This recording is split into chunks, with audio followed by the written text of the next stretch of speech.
Okay mga lods, meron na naman tayong bagong alaga. AR chassis, ganda ng cowl, may glitters pa oh. Pero repaint na to. Ayan, di tayo mahilig sa AR pero wala eh, medyo mura yung deal niya kaya kinuha ko na.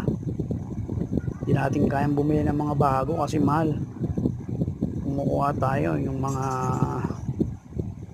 surplus lang, yung mga nagamit na pero ina-upgrade naman natin at inaayos, pinapapogi, nililinis.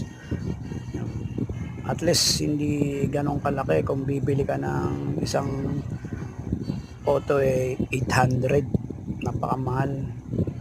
Eto pinambaba dito 200 eh. O buo na, bahala ka na mag setup, mag-ayos o papalitan mo, hindi, linis lang okay na, motor na lang papalitan, pwede na pang display ulit.